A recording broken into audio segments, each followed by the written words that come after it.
Thank you, dear Professor Hart. I'm feeling very ashamed to be here with, as my French predecessors, Theology, Theological, and Jean-Yves Lacoste, who undeniably were and are distinguished scholars. Now, it seems that it's the strange fate of the French scholar when arriving here to become distinguished. So, Professor Hart was proving that he had learned a lot about logic these last 20 years.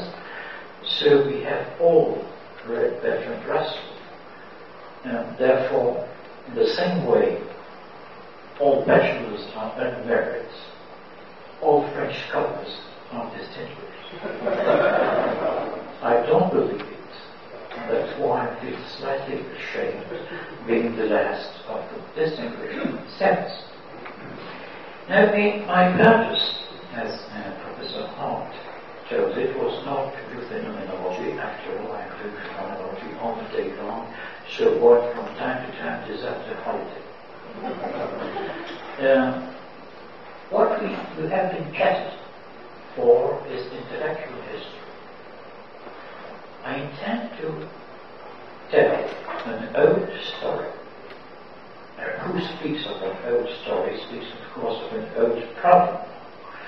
The old problem, it's not only old but almost boring, and my working library is full of books on the topic. The old problem is philosophy and theology.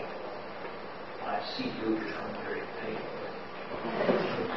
Now, telling a story is a good thing that we have all heard. We have learned from A.C. Danto's analytical philosophy of history that telling a story is always proposing a theory. There is no innocent story.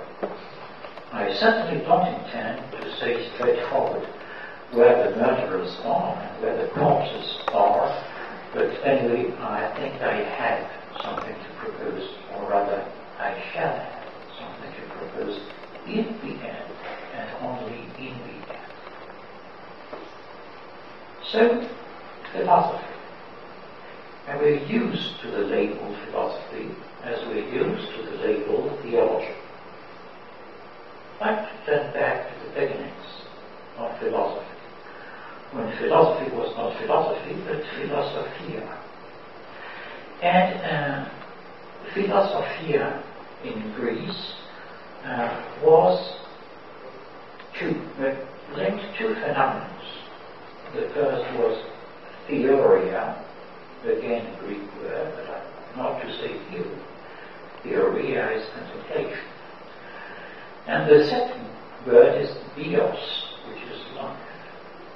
And if one tries to define philosophy in the Greek world, one has to say that philosophy is theoria and bios philosophicos. And bios philosophicos is nothing else in plain English than lived philosophy.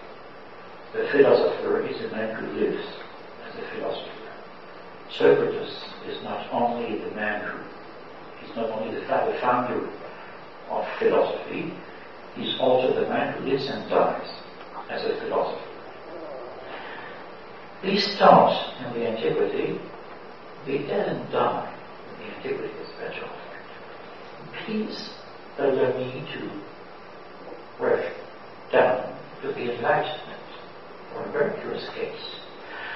It's the case of Jean-Jacques Rousseau. I feel allowed to speak of Rousseau, for after all, he was not only a splendid stylist, he was also a very deep philosopher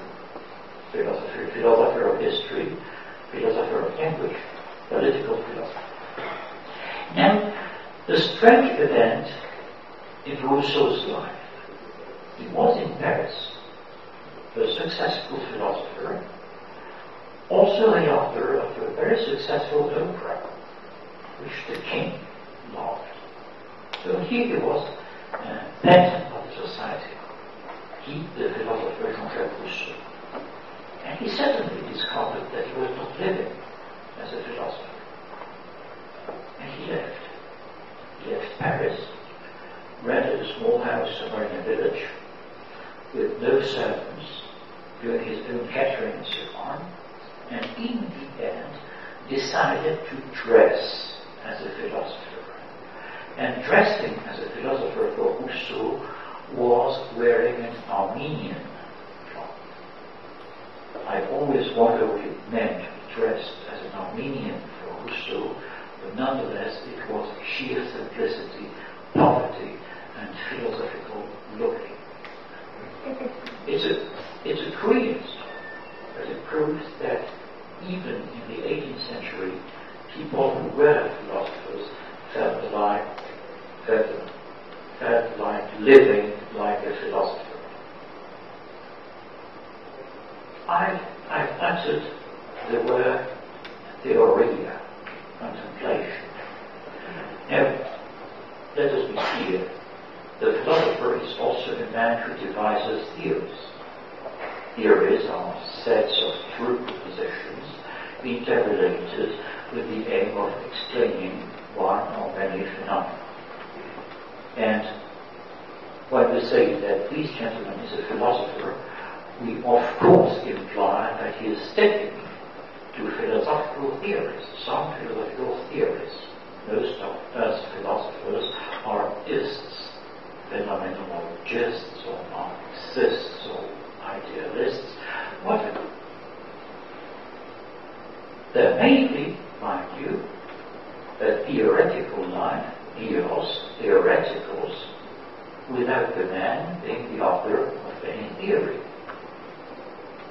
When Rousseau turns to philosophical life, he doesn't decide to turn to a new book. No, it's only a matter of way of life. Nonetheless, in the current practice of philosophy or theology, when I say theology in English, it could mean theology as we mean it today. In the current practice of philosophy and theology, theoretical life leads to the production of theories. There are exceptions. Let us select an exception from the 20th century. It's a phenomenological exception to please Professor Hart. It's the case of a German philosopher called Johannes Dalbert. Now, Dalbert is well known for having published nothing in his life. So self-critical that he is the author of no theory. His name is only associated to long discussions he had with Rousseau, discussing Rousseau, but never making a point of his own. And Dalbert was even able to retire from this sort of philosophical life to become a farmer during 20 years. These were certainly 20 years spent in Theoria, but without any theoretical fruit. In any case,